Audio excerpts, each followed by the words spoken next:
Ça faisait longtemps qu'on n'avait pas parlé de science-fiction sur cette chaîne, mais je vous rassure, elle revient en force parce que j'ai enfin trouvé des romans de SF qui m'ont vraiment emballé. Ils mêlent romanesque et vertige, scientifique et ontologique, et à ce niveau-là, moi je croise pas ça tous les jours. Si vous ne le savez pas, je m'attelle depuis 2 ans à lire les grands noms de la science-fiction afin de voir un peu les romans qui ont forgé cette littérature et puis de voir ce qu'elle a à offrir en termes de classiques. Évidemment, il ne s'agit pas de rester sur des réputations, des oui-dire, mais d'aller voir soi-même de quoi il retourne. Je vais donc vous présenter aujourd'hui mes dernières lectures de science-fiction qui remontent largement le niveau par rapport à la dernière fois. Vous me direz, c'était pas très difficile vu comme c'était catastrophique, mais voilà, je peux le dire, je suis enfin conquise. Un outil qui m'a aidée dans ma quête et grâce auquel j'ai découvert le coup de cœur de cette vidéo, c'est Nextory, qui est également notre partenaire aujourd'hui. Si vous ne la connaissez pas, Nextory est une application qui vous propose 3 services, des livres numériques et la presse en illimité, et le troisième, qui est mon préféré et qui est parfait pour se plonger dans des univers de science-fiction, ce sont les livres audio. Nextory vous donne accès à 15 heures de livres audio par mois et grâce à mon lien, vous pouvez avoir 45 jours d'essai, donc gratuit et sans engagement. Ceux qui sont bons en maths ont déjà compris la beauté de l'offre, c'est-à-dire 45 jours soit 2 fois 15 heures, donc 30 heures d'écoute de livres audio. Avec ça, vous pouvez écouter le premier tome de Dune en entier, le deuxième en entier aussi. C'est donc le moment parfait pour soit découvrir cette œuvre culte de Frank Herbert, soit pour vous remettre à jour avant la sortie du film en décembre. Vous y trouverez également des romans de SF plus contemporaines, avec des auteurs plébiscités. Il y a du choix en SF, il y en a également dans plein d'autres genres. Honnêtement, je ne doute pas que vous y trouverez votre bonheur. Donc si vous souhaitez profiter de cette offre de découverte de l'application Nextory sans engagement, gratuite pendant 45 jours, il vous suffit d'utiliser le lien qui s'affiche à l'écran et qui sera aussi en barre d'infos. Voilà, merci pour votre confiance. Comme la qualité s'apprécie par contraste, on va commencer par les 2 énormes flops, et puis on passera aux livres qui m'ont bien fait cogiter et qui ont élargi mon monde. Si c'est également ce que vous cherchez dans vos lectures, n'hésitez pas à vous abonner à la chaîne et puis à liker, booster et partager cette vidéo. Tout d'abord, un romancier qui a la réputation de faire une SF originale et surprenante. J'ai lu donc Christopher Priest avec Le Glamour. J'ai choisi cet auteur notamment parce que le seul film de Christopher Nolan que j'apprécie, c'est Le Prestige, et qu'il a été donc écrit par Christopher Priest. Et ce que j'avais aimé, c'est qu'il y a un truc, il y a une révélation, il y a un jeu sur les perceptions et la réalité, et je m'étais bien fait avoir, et c'est agréable de se faire avoir par quelqu'un de plus malin que soi. De ce que j'ai compris, Christopher Priest avait la réputation de faire en fait régulièrement des livres construits de cette façon. C'est donc ce que j'espérais retrouver avec la lecture de ce roman, Le Glamour. Dans une clinique cossue et sécurisée, un patient, Richard Gray, essaie de retrouver ses facultés physiques après un attentat qui l'a grièvement blessé, mais aussi sa mémoire. En effet, il lui manque les dernières semaines avant l'incident. Une femme se présente un jour comme étant son ex-petite amie de l'époque. Le personnage va ainsi essayer de démêler le vrai du faux dans ses souvenirs. Je vous ai dit qu'on allait commencer par les lectures un peu ratées. Eh bien, ce roman est probablement l'un des plus épuisants que j'ai lu de ma vie, un peu à l'image des Hauts de Hurlevent, hein, si jamais vous avez vu la vidéo, franchement on est sur quelque chose d'un peu similaire. C'est pas un livre qui est compliqué, mais c'est un livre dans lequel les personnages se font des scènes en permanence, ils ne font que changer d'avis, prendre des décisions dans un sens, puis dans l'autre. C'est extrêmement torturé. Et ça aurait pu aller si ça avait été des moments ponctuels, mais là c'était en permanence parce qu'en fait, l'enjeu de l'intrigue c'est de reconstituer les souvenirs de ces semaines-là, de ces moments passés ensemble. On est un peu sur un procédé narratif du type les mêmes événements racontés plusieurs fois de différents points de vue. Donc on sent que le roman est construit pour semer des petits indices et mettre une claque à son lecteur à la fin, et c'est pour ça que j'ai tenu grâce à la perspective d'un retournement, d'une révélation qui ferait réenvisager tout ce qui a été lu avant. Sauf que la claque n'a pas été à la hauteur. J'ai bien compris ce que voulait faire l'auteur, mais honnêtement, c'était quand même un peu bateau quoi. On ne peut pas faire oublier 400 pages de drama avec un retournement un peu cliché. Hein, faut quand même envoyer du lourd. C'est un auteur qui reste intriguant parce que c'est un mécanisme qui en soi, quand il fonctionne, peut être extrêmement impactant et marquer les esprits, provoquer des petits frissons de lecture. Donc voilà, je me dis que j'ai peut-être pas commencé par le bon, donc si vous êtes un grand spécialiste de Christopher Priest, n'hésitez pas en commentaire à me dire lequel lire. Et si on peut éviter les scènes de couple et les flashbacks, ce serait encore mieux. On en vient à l'énorme flop, à la terrible déception de cette sélection. Il s'agit du Monde de Rocanon d'Ursula Le Guin. J'aime beaucoup Ursula Le Guin, mais là, elle a merdé. J'en attendais beaucoup parce que c'est Ursula Le Guin et que j'aime énormément sa fantaisie. Et en plus, je savais que son cycle de science-fiction était réputé, hein, le cycle de l'écumène ou le cycle de 1, j'imagine qu'on peut prononcer différemment. Donc là, je m'étais préparée à lire quelque chose qui envoie. Vous voyez, je l'imaginais triomphante au sommet de son art, et non.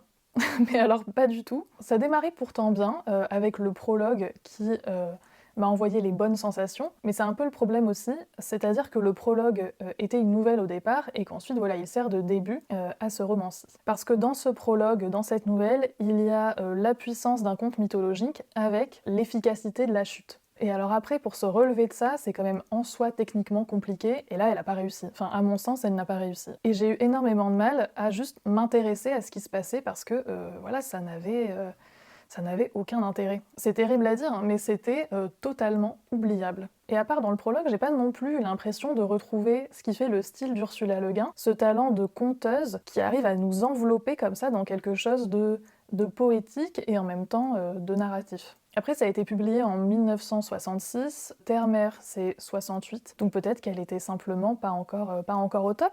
Voilà, c'est peut-être bébé Ursula que j'ai dans la main, et ensuite son talent a vraiment éclos. Je ne sais pas. Donc je vous avoue que j'ai été motivée pour lire tout le cycle de l'écumène dans l'ordre, comme une grosse groupie, et ça m'a franchement fauché en route, jusqu'à ce que j'en prenne un autre au hasard, un matin, mais on en reparlera en fin de vidéo. Fini de râler, on passe aux excellentes découvertes, et notamment un livre dont j'ai entendu parler aux Utopiales, les Utopiales. C'était lors d'une conférence sur l'intelligence artificielle à l'automne dernier, hein, comme il y en avait 500 000, et l'animatrice n'arrêtait pas de faire référence à cette nouvelle, donc je l'ai lue.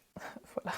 Il s'agit de cette novella, comme on aime le dire, Le temps d'un souffle, je m'attarde, de Roger Zelazny. C'était donc la première fois que je lisais Mister Z, et dans ce texte, on suit une intelligence artificielle qui ressemble à un énorme cube, et qui remplit au quotidien les missions qui lui ont été attribuées, jusqu'à ce qu'un jour, elle cherche à découvrir ce que c'est qu'être un humain.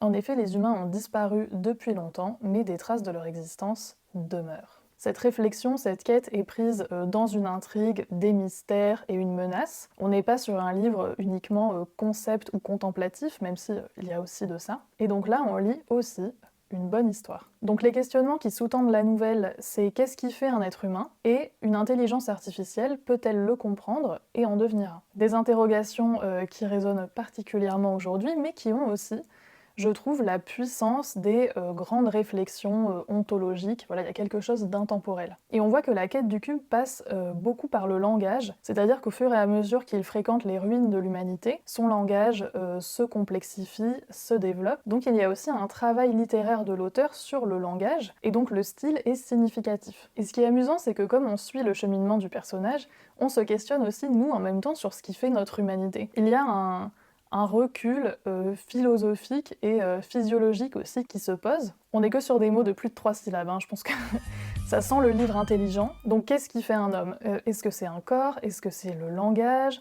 Est-ce que c'est l'art? Est-ce que c'est la connaissance? N'hésitez pas à mettre vos réponses en commentaire. Et là où le texte est fort aussi, c'est que la fin aurait pu facilement être ratée. Parce que c'est pas évident de conclure un texte comme celui-ci. Là où ça aurait pu être un peu vain, c'est au contraire vraiment satisfaisant. Zelazny arrive à boucler son intrigue et à donner à son récit l'ampleur des grands récits de création. Donc on en ressort avec une impression très forte, je trouve, imprimée en nous. Donc la révélation, ce qui fait un humain, ça vaut par le cheminement auquel on assiste, mais aussi par l'avant-dernier chapitre. Il y a une petite surprise qui apporte une conclusion à ces questionnements, et que je n'avais pas vu venir, ce qui était très agréable, parce que en plus, ça me semblait vraiment très juste. Je ne vais pas vous le spoiler, mais effectivement, c'est ça être humain. Donc maintenant, je m'interroge sur quels Zelazny lire ensuite. Donc n'hésitez pas là encore si vous avez des suggestions. Moi j'avais repéré Toile immortelle, dites-moi si c'est un bon choix. Et sinon, je suis aussi très intriguée par sa fantaisie, on entend tout le temps parler des princes d'ambre. Donc dites-moi si ça vaut le coup de chercher le tome 1 pendant des heures sur internet. On termine avec le livre que j'ai adoré. Il s'agit du roman Le nom du monde est forêt d'Ursula Le Guin.